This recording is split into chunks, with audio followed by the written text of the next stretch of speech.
What's going on, everybody? This is Warpath 2 Adam, and welcome to another episode of What Up Wednesday. We got my main buddy Dave here.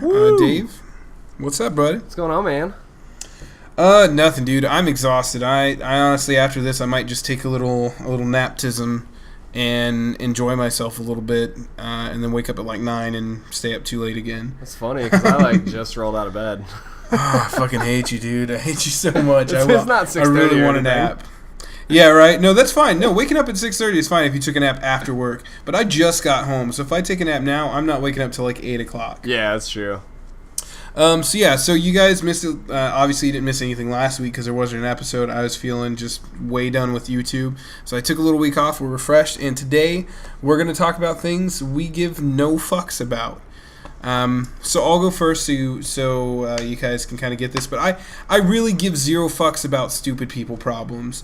Like, if you didn't plan ahead for something and then you're upset that it happened, like, I really don't give a shit about that. Like, it sounds heartless, but like my brother, not too long ago, got in trouble with the police because he was driving around without a license.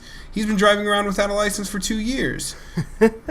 Why would you expect me to help you get your car out of an impound lot if you don't have a license to drive it? What, he got impounded?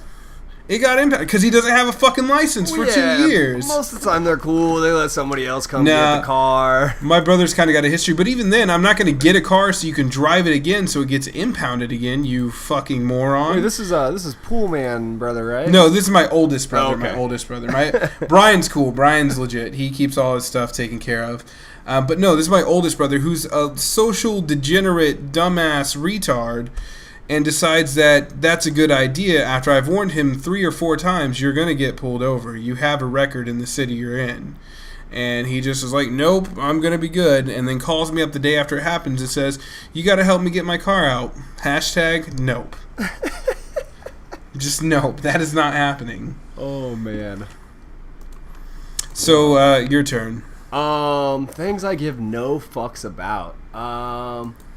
I guess I don't know if this is gonna relate to really anybody, but I don't give a fuck about my previous manager.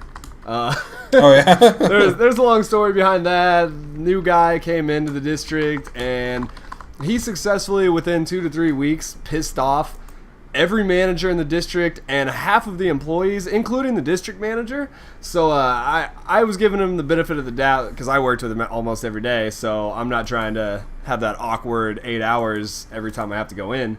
So right. I finally just hit a breaking point, and I dipped. I bounced out to another store. Everything's been great.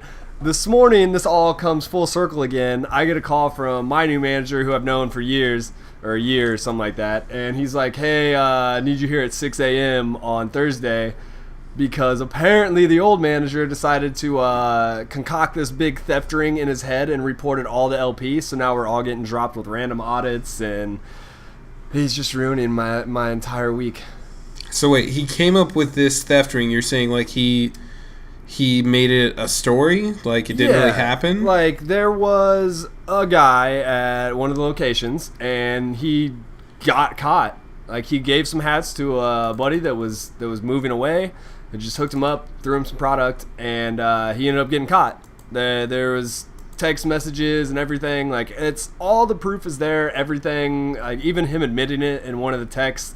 And that's the only kid that actually likes this new manager. So this guy's going to bat for him, came up with this whole fucking ordeal where it was like all these assistant managers throughout the district, this giant, I want to say he called it a mafia, like a hat mafia.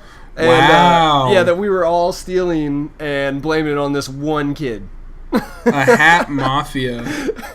A hat mafia. Yeah, bro. This is I'm the kind of mafia shit that happens when you work retail. I know. I had a manager one time, and this is a guy I give zero fucks about. I hope, personally, he doesn't work at this place anymore. I worked at a department store, Kohl's. Just to let you guys know, that was like 6 years ago, so I don't give any fucks if you know about it. But this guy, like, he comes in here. He's an assistant manager, number one. I've been working my butt off in the dock. I'm not even working floor anymore. I'm working dock, like just straight up unloading trucks in the fucking heat and shit. This guy thinks he knows what he's talking about. Comes in there and is like, well, why aren't you guys sweating? When I unloaded docks, I sweat. I was like, number one, you're like a 120-pound Asian dude that's like 4'3". You didn't do shit. And number 2, we have fans blowing on us right now. Like industrial fans. Like, it's hard to sweat when you got air moving everything around. Yeah. But whatever. So it comes time for my yearly review to see if I can get a raise. This motherfucker tells me I wasn't working hard enough and I got to step my game up. And I'm like, you know what? Okay, that's fine. Maybe I have been a little bit lazy. I'm going to work my ass off. I'm going to make sure I'm staying late when I need to. I'm gonna dominate this shit. I worked my butt off for six weeks. This motherfucker comes in and tells me that we have to start the time frame over because there's supposed to be some counseling session thing that goes along with it.